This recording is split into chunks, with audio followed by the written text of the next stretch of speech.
गिबियावनो बयखौबो बड' निउस इउटुब चेनेलनि गोदान खौराङाव बरायबाय।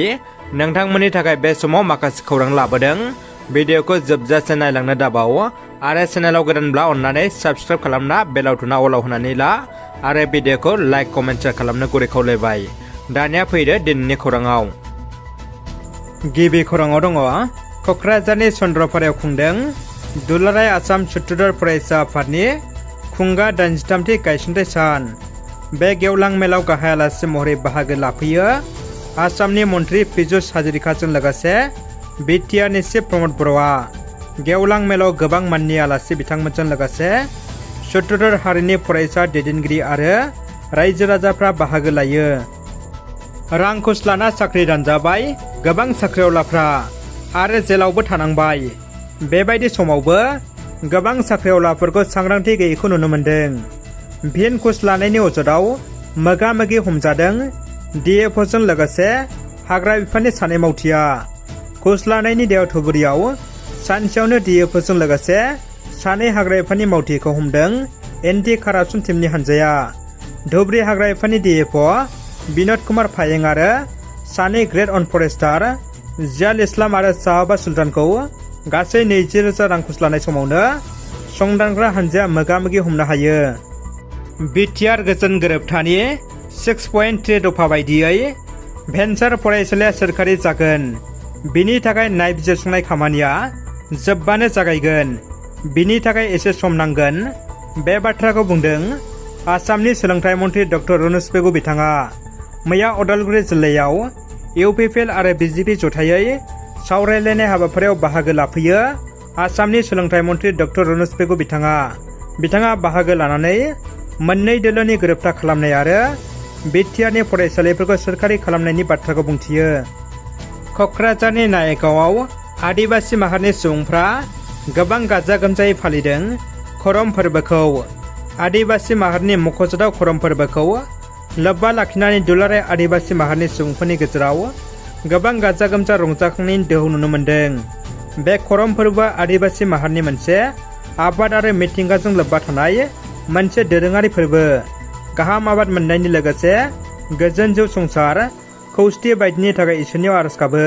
करम फोरबोनि समाव क'क्राझार जिल्लानि सालमारा दखरा दुलाराय आसाम आदिबासि फरायसा आफाद आरो ओनसोलनि रायजो राजाफोरनि मददजों 2 सेप्तेम्बर बुधबारखालि सानसेनि मेहेरगोनां हाबाफारिजों गाजा गोमजायै फालिनायखौ नुनो मोन्दों।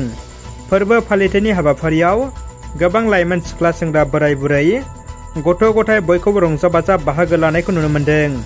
हाबाफारियाव गाहाय आलासि महरै बाहागो लाफैदों दुलाराय आसाम आदिबासि फरायसा आफाद मिरुनि आफादगिरि गदायन हेम्ब्रम बिथाङा। नगाव जिल्ला इउपिपिएलनि सिङाव लुथुमारि आनसलिक दाफुंना होनाय जाबाय। खौसेथि बर' सुबुं गौथुमा थांनाय 2023 मायथाइनि जुन दाननि 4 खालारखालि दाजेननायनिफ्रायनो दिनैसिम थाद'नाय गैयै हाबा मावनायखौ नुनो मोनबाय थादों। थिग बेबायदिनो दिनैबो नगाव जिल्लानि सिङाव थानाय गामियाव आनसलिक आफादखौ दाफुंनानै लानाय जायो। बे आफाद दाफुंनायाव गाहायै आफादगिरियाव सुतिमान बाग्लारिखौ सायख'नाय जायो आरो गाहाय नेहाथारियाव निरेन बसुमतारी बिथांखौ सायख'ना लानाय जायो। बे आनसलिक आफाद दाफुंनाय हाबाफारियाव नगाव जिल्लानि आफादगिरि नेहाथारि आरो बायदि बिबानाव थानाय बिथांमोना बाहागो लायो। मख'नो गोनांदि बे आनसलिक आफाद दाफुंनाय हाबाफारियाव मिरु इउपिपिएलनि लेङाइ आफादगिरि जादव खाख्लारि, गाहाय नेहाथारि डक्टर बाबु बर', नेहाथारि मधु स्वर्गियारि आरो हारिमु नेहाथारि रिजा गयारिजों लोगोसे दानाय लुनाय बिफान नेहाथारि फुंबिलि गयारि बिथांमोना बाहागो लायो आरो आफादखौ दाफुंना होयो। सासे देहा नोरजिया बर' लिरगिरि सुबुंनि गोनांथार खौरां। बे गेदेमा लिरगिरियानो जादों चिरां जिल्ला बेरहांगाव पलासगुरि गामिनि बलित चन्द्र ब्रह्म। बिथाङा खोमा खोनाला मोदोमा थोथोर बोबोर, थेवबो नाथाय बे लिरगिरिया जिरायना थायाखै बर' थुनलाइ सोरजिनायाव। थांखिया गावनि गोथौ सानस्रिजों सुजुनाय सल'मा खन्थाइ रायथाइ सल'नि गेजेरजों बर' हारि समाजनि गेना गोरोन्थिखौ फोसाबनाय। बिथां लिरगिरिया दिनैसिम गांबा सल'मा बिजाब दिहुननानै फोसावबाय। थेवबो गोबां मानसिफोरानो बिथांखौ सिनाया। रांखान्थियारि आंखाल आरो देहा नोरजियाब्लाबो बर' राव थुनलाइखौ सिबिदों बिथाङा। जोबोद दुखुनि खौरां।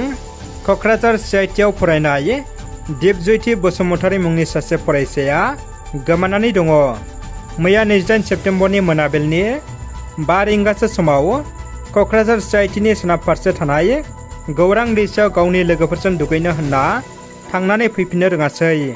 गौरां दैसायाव गोमानाय दिपजयति बसुमतारीखौ धेमाजि जिल्ला सिमेन्ट सापरिनि प्रदीप बसुमतारीनि फिसाज्ला होनना मिथिनो मोननाय जादों। नखरा आथिखालाव गुवाहाटी मालिगावनि रिले क्वार्टाराव थायो। दिपजयति बसुमतारीया 22 बोसोर बैसोनि आरो बिथाङा डिप्ल'मा 5 सेमिस्टार फाइनाल इयाराव फरायगासिनो दंमोन होनना फोरमायथिदों। जनाय सदराव सोरांसे समाव गिलु बालु अरखामदों। जनायनि सानफ्रोमबोनि हाथायाव गिलु बालु अरखामदों। गिलु बालु अरखामनायाव फ्राय गंस्नि गला न'फ्रा गासैबो खामजोबदों। मिथिनो मोननाय बायदिब्ला जनाय सदराव सोरांसे समाव जनायनि सानफ्रोमबोनि हाथाय जिरायग्रायाव मैया फ्राय 2:30 रिंगायाव गिलु बालु अरखामनाय जाथाया जायो। अरखामनायाव गंनै गेलामाल, गंसे मबाइल गलाजों लोगोसे फ्राय गंस्नि गला न'फ्रा आबुङै खामग्लिजोबो। फारसेथिं जनायनि गंथाम अर खोमोरग्रा आरो साखाथिनि रायजो अरुणाचलनि रोक्सिन पासिघाटनिफ्राय गंनै अर खोमोरग्राजों अरखौ खोमोरदोंब्लाबो गंस्नि गला न'फ्रा आबुङै खामग्लिजोबो। नाथाय खाथियाव थानाय गुबुन माखासे गला न'फोरखौ अर खोमोरग्रा हानजा रैखाथि होनो हादों। जनाय सदराव गिलु बालु अरखामनाया माबोरै खामदों बेनि जाहोनखौ मिथिनो मोननाय जायाखै। गेलेमुनि गोनांथार रादाब। एशियान कापनि राउन्ड 16नि नकआउटआव भारत फुटबल हानजाया सौदी आरबिया हानजाजों जेनबाय। भारत फुटबल हानजाया एशियान कापनि राउन्ड 16नि थाखाय सौदी आरबिया हानजाजों मोगा-मोगि जायो।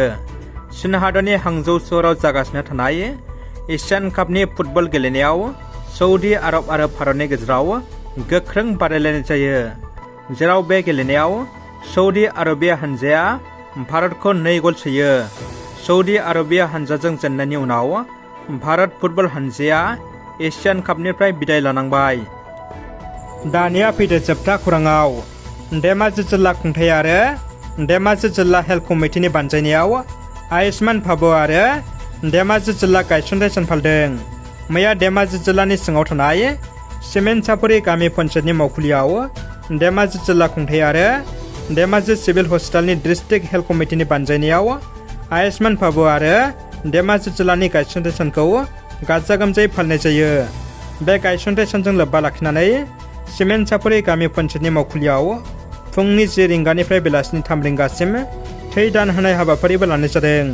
बे थै दान होनाय मावबादाखौ बेखेवनानै होयो जनाय महकुमानि SDO शान्तानु गगৈ बिथाङा। लोगोसे बे हाबाफारियावनो बाहागो लाबावदों धेमाजि सिभिल हस्पिटालनि सुपारिनटेन्डेन्ट बिथाङा। लोगोसे बे हाबाफारियाव ओनसोलनि गोबां रायजो राजाफ्रा बाहागो लायो।